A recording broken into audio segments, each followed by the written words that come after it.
This is BBC Radio 5 Live. Available on the BBC Sounds app. Up all night with Rod Sharp.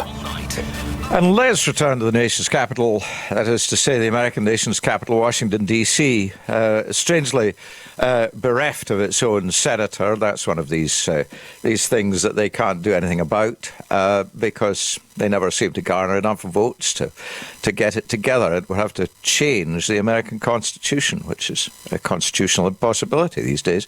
We're rejoining Rupert Allman and Jeremy Hillman. And I just wanted to ask you, Rupert, I know that you've got two school-aged boys. What's happening with schools at the moment? So incrementally, state by state, city by city, they've all more or less shut down. And they've done it a number of ways, depending the age of your kids. Say, for example, if they're at high school, what's happened is for example, in DC, they've decided just simply to move the spring break forward. So typically when they would be having time off in April, they're now having the time off now. If you're in Ohio, the governor said today that those schools have been shut down, and he frankly doesn't expect them to open up for the rest of the academic year. And so what it means is I'm left with, one particular boy who's not wildly kind of disciplined when it comes to academia, and he's spending a little time on the gaming, and that's fine. I mean, look, when you're 16, you're 16. But 16. That's where millions and millions of families are dealing with the fact that, their kids are back home from school, or in Jeremy's case, from college. Well, indeed. Yep, I've got my kids are back home from college. My son has eaten our entire emergency food supply in 2 days. Where do you go? What do you do now? He had an 8-egg omelette this evening. I wasn't even sure that was possible. For goodness sake, I hope you send him out to do the shopping. That's a serious challenge. But on education, my wife's actually an elementary school teacher here in DC, and it's been really fascinating hearing her on the phone, and she's been working flat out last couple of weeks with all the teaching staff to try and sort of devise ways to do this distance learning. And she said if there's one thing that might be interesting to come out of this, it's that they have over the last few years had all these incredible tools at their disposal they've been sort of nibbling away at and using experimentally, but she sees that this could be a real shift, and they could learn some really interesting lessons in the next few weeks and months around how to use some of these learning tools and these distance learning tools and technology in new ways that may be a sort of long term, and I think that's really interesting. Have you watched her at work with these tools? Is this one of these where you can get the whole class as a little patchwork of small passport-sized pictures in front of you, and then you can pick out the child? Exactly. No, the tools are amazing, and she's always been a big supporter. I think it's interesting, the cultural change. Obviously, if you look at schools here and typical teaching staffs, there are some that really embrace these tools and love them, but there's a real cultural change with many teachers that are resistant and are much more used to the old-fashioned method. So it brings out new skills, and you really need to sort of work with the big champions within schools of these tools, and of course parents as well. She said to me a lot of the parents are really worried about having so much unstructured time with their kids at home. A lot of Washington parents are very sort of focused on their kids' education, and there's a lot of pressure from some parents in DC to really sort of deliver on this, and worried about all that sort of unstructured time. So I think it'll be really interesting to see how this plays out in the next few weeks. Yeah, this is really just the takeoff week for all that, isn't it? I don't suppose many people have really settled into a routine yet.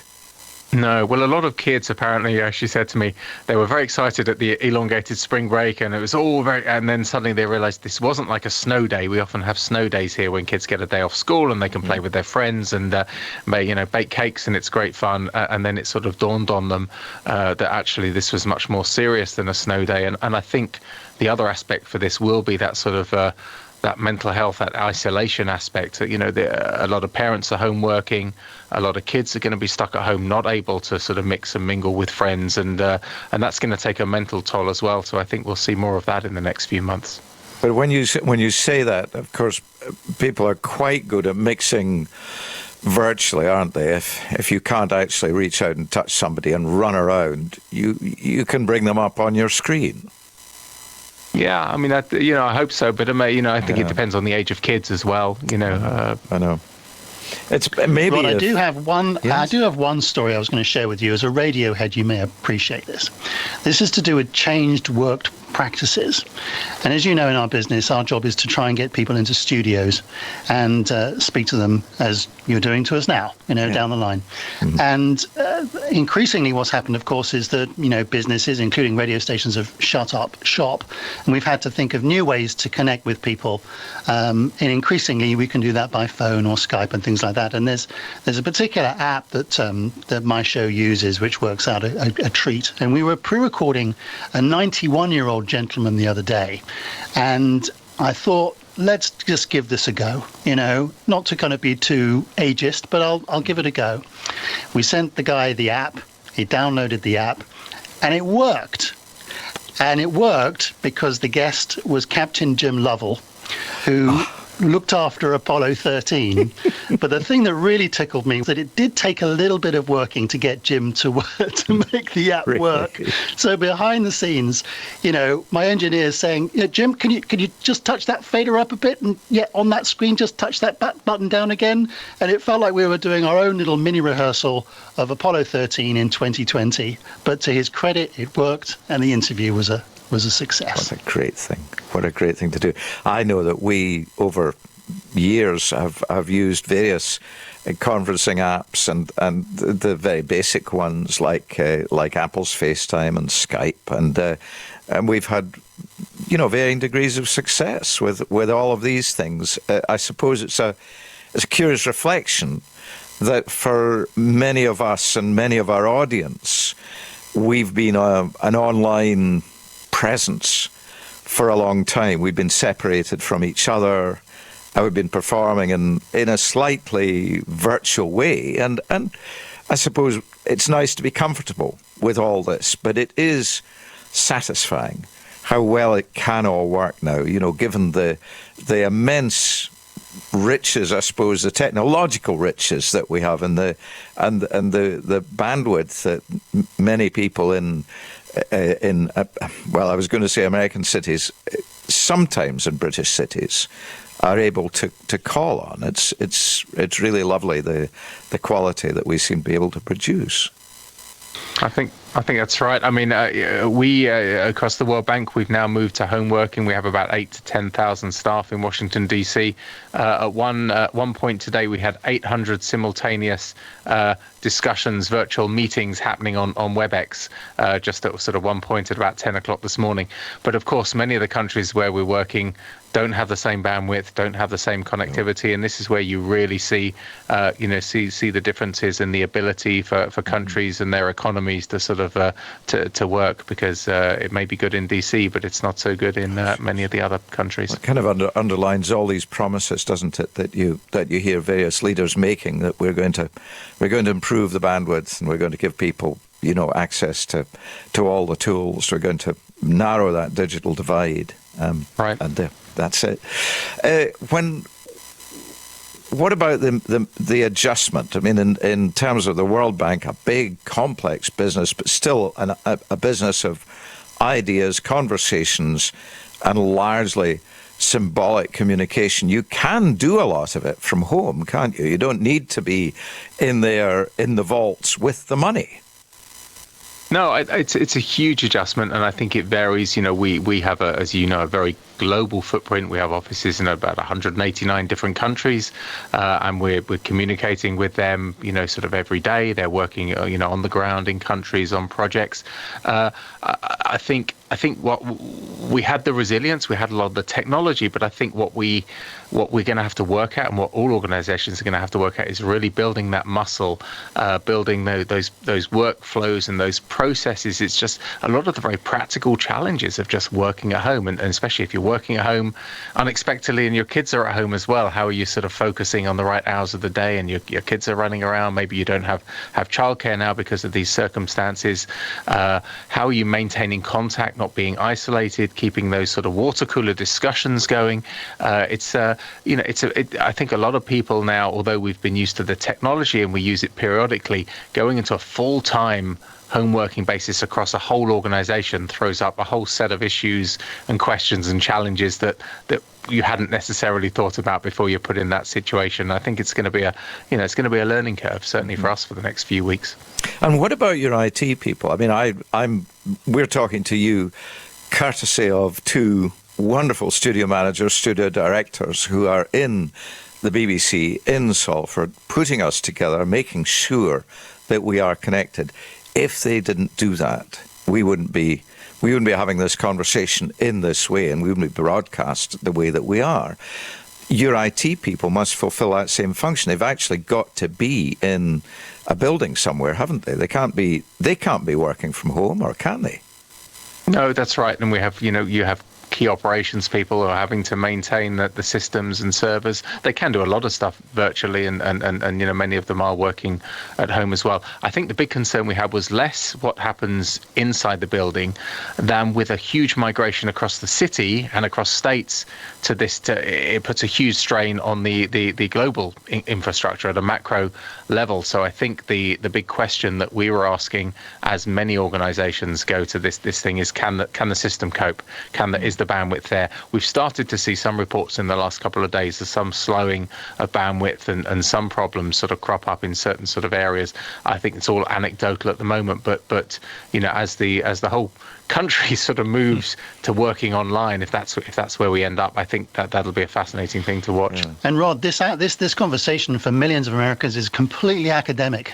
They can't work from home. They don't have the ability to do their job because in a gig economy, it doesn't work like that. I mean, I'm feeling it now. My team, one of their mothers was just laid off yesterday. Another person, they run a really cracking business downtown, relying on lots of events and parties and all the rest of it. They've had to shut up shop. They've now got to make decisions about whether they hold on to their staff. Do they keep on paying them? So this is just happening in real time. And, fortunately, there are flexibilities here. Clearly, that's kind of the way of modern life. But for many millions, you don't have that luxury at all. And we're even having to make this decision as an individual family. We have a dog walker, lovely woman. Now we're going to be at home now for some months, and do we, carry on sort of paying her? Although we don't sort of need her services. I think my wife and I, want to do that. But I think, at every level now, people are suddenly, potentially losing their income. I'm not saying, I don't know what is going to happen in Washington, D.C., whether Washington, D.C. is going to be exempt from the general concerns that we see in San Francisco and New York now. But if Washington, D.C. went into not lockdown, but into a much more controlled situation, what are the things that both of you would still do? Would you, for example, have your hair cut? Well, increasingly, there's not much of my hair left to be cut, so that becomes kind of slightly redundant. You could get someone else to do it with a razor or something. You could. I mean, it's a good question, Rod. I would, and this is utterly speculative. There's something about just the apparatus of the nation's capital, as in most capitals, which seems to just simply truck on because of the need for certain critical services and all the rest of it. I think that what you're kind of trying to tease out a little bit about the real fundamental disruptions are probably going to be felt much harder in other parts of the country, because if you take certain core pieces of the federal government, they need to keep on going. The Pentagon still needs to be up and running and all the rest of it. So I think you'll see some of that attritional pieces in other parts of the country. Interestingly, I'll just throw it out there. So we know that, for example, the Democratic primary was in Florida today. Biden did very well. There's a fascinating piece of this, because if you think of the industries which Florida obviously relies on, hotels, tourism, the cruise industry, and things like that, they could be fundamentally upended for months and months and months. Mm-hmm. And if you, for example, have a big unemployment spike in Florida, well, telegraph that out. where might be in 6 months' time when we come to, counting up the votes for the presidential election. Florida, we know, is always split down the middle. It's an absolutely key state. So, again, those are the things where, we're just at the kind of the early kind of runnings of this, but interesting to see how it plays out between now and the end of the year. Well, one of the things I'll keep doing, Rod, is cycling into work, even though I won't be going to work. I have the most gorgeous cycle commute, which I think you would love. It takes me all the way from Bethesda down the Capitol Crescent Trail alongside the Potomac into Georgetown, sort of under the bridge in the famous bridge in Georgetown, and then sort of up to 8th Street where the World Bank is. So it's the highlight of my day. It takes me about 25 minutes in the morning, a little bit longer in the evening, and slightly more uphill in the evening, and it's one of my real joys of living in Washington. So I think I'm going to still try and do a round trip once or twice a week. But I think one of the really fascinating questions is what changes permanently off the back of this. And I could absolutely see a situation where we at the World Bank in the next few weeks and months develop, that we're working quite satisfactorily in some areas, in some ways from home, and maybe I never go back to working 5 days a week in an office again. And maybe the World Bank and maybe many other organisations don't need a huge office block that houses 8,000 people. So the world is going to be different. When we come out of this, the world will be different. It just will. Even if it's to do with the distance learning piece, the home working piece, people thinking twice about job security. Where they go on holiday. Yeah, absolutely. Everything. Yeah. Very interesting, yes. We were talking earlier to our Netherlands correspondent, Anna Holligan, and she lives in The Hague, and she's full of the joys because of the bikes, because they can keep a relative separation from each other. There's no way you're going to be, cheek by jowl on bikes most of the time, unless you're in some kind of huge bike race. And she plans to keep on biking. Even although they are maintaining social distance now in The Hague, she says it's a good way of doing it. And your way of getting around, Jeremy, might become more of a way of getting around in DC. It might become more of a way of getting around in London, where cyclists for years have been really doing battle, haven't they, to get their own place, to get their own paths. Yeah. I worry about the uptick in Lycra. I mean, there's a lot of middle-aged men in Lycra. That's a worry. Mammals, is that what they call them? My wife did threaten to divorce me if I ever wear Lycra. Good man. So there could be an uptick in Lycra, which may not necessarily be a feast for the eyes. Yeah. No, indeed. What about the shops? You both live in a leafy suburb, and I assume that you go to shop in a fairly big supermarket. We've seen alarming pictures from some places of people jousting with shopping trolleys to get into these supermarkets to stock up, and it seemed to run so counter to the idea of what we're all being told to do. Do you shop at midnight, Rupert, to avoid the crowds? Well, I'll let Jeremy. Jeremy's rather more the professional shopper than myself. Oh, is he? So I'll lend into his expertise on this one.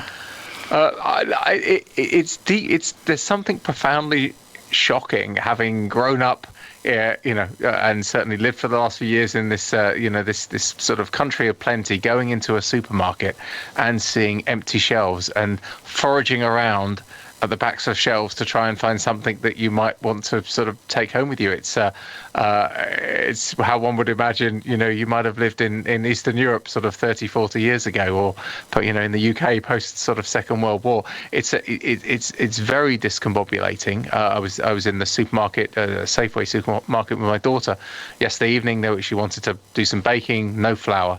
There's no toilet rolls. There's very few sort of cleaning products. There's even the fresh produce was running sort of pretty low.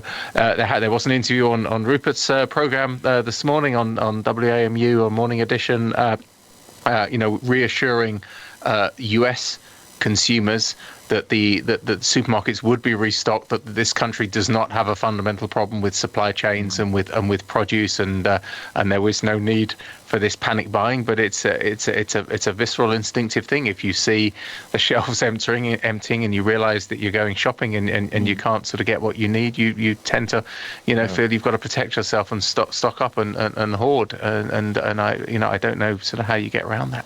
Well, rationally, of course, people did point out that toilet rolls, and especially in the sort of bumper packet of 32, do take up rather a lot of shelf space. So it doesn't take long to empty a shelf of toilet rolls. That's Rod, true. your logic astounds me. It really does. Your broadcasting success never fails to be like, that's the kind of logic we love you for. Well, yes, sorry, that just completely floored this conversation. We'll just draw a veil over that. Moving swiftly on. Moving swiftly on. Yes, indeed. We're worrying about people who are listening right now, and I know there are people listening right now who are in Ubers, they're listening in taxis, they're listening in lorries, they're doing delivery runs, they're wondering if this is the last delivery run, where the next order's coming from. There's a lot that we don't know. What I'm hoping is that we're on the steepest part of this learning curve, as well as possibly the steepest part of this growth curve. And Rupert, you've had a lot of experts on your program in the last couple of weeks. Is there any reason to believe that I'm actually right? Well, one thing I hold on to, Rod, is the fact that, in the news business, it's very much kind of in shades of, black or white. One thing that we've been doing on the program for the last couple of days actually is highlighting acts of kindness. I think you can get caught up in some of the doom and despair and helplessness because clearly there is a crisis going on. But at the same time, there are acts of kindness going on a daily basis, neighbor helping neighbor, people going out of their way to look after other people who need help. And I think it's important that you hold on to some of those kind of things as well, because, it might sound a bit trite to say we're all in this together, but you have to do a job of spotlighting those acts because they're taking place. And I think, you need to make room for those stories as well as all the other pieces which perhaps seem a little bit more grim and hard to bear. Yeah. We've talked about personalities. We talked about Dr. Anthony Fauci, who is the equivalent of the chief medical officer, who's been a great figure in all this for Americans, certainly. But I wonder about somebody whose expertise hasn't quite been called on yet, but he'd be your old boss, Jeremy, and that's Bill Gates. And I saw a suggestion today, a pretty serious suggestion, that having given up his board responsibilities on various boards now, including the Microsoft board, that he might be freer to put his expertise to work in this coronavirus crisis. Could you foresee a role for Bill Gates in at least the American response to this? So the Gates Foundation, of which he co-chairs, has already been quite sort of active. Rupert and I were talking a short while ago about actually a speech that Bill gave, a TED Talk that Bill gave in 2015 around pandemics. Even when we worked together, I worked for several years with him from 2011. He used to talk about pandemics as being one of his biggest fears, and in fact, I recall a conversation he had with Boris Johnson, actually, when he was in London one time, when Boris asked him what keeps him up at night. And one of Bill's answers at that point was, I worry about the fear of a pandemic.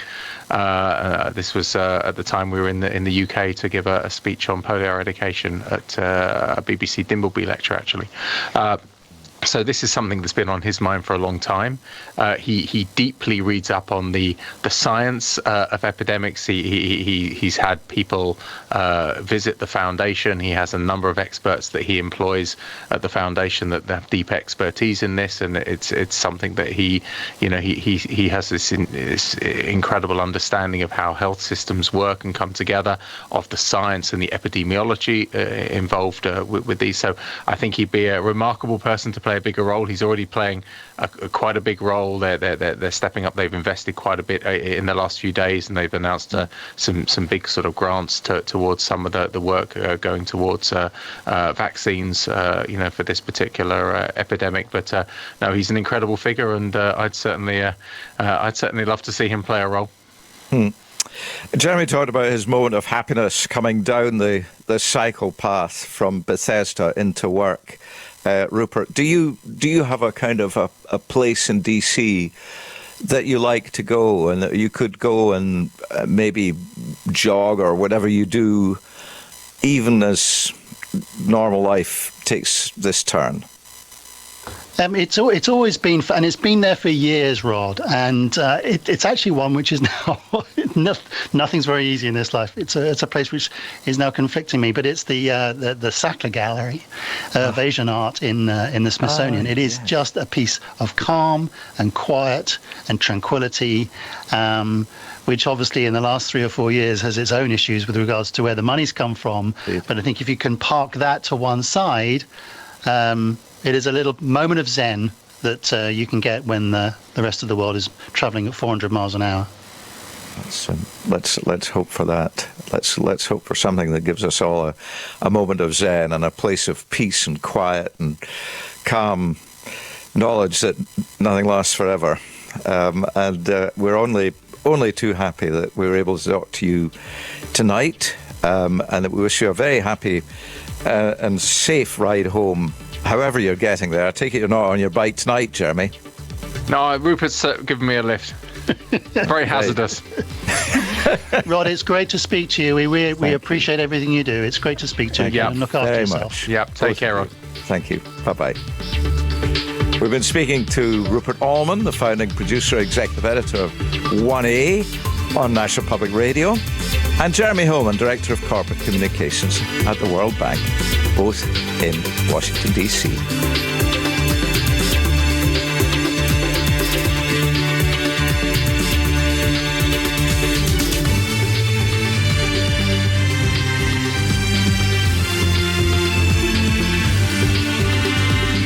Digital, BBC Sounds, smart speaker and online. This is BBC Radio 5 Live. I should just say thank you to station WAMU for generously making their studio available to Jeremy and Rupert. It's 3 o'clock, time for the news now with Kev McGrath. And the main news this hour, emergency...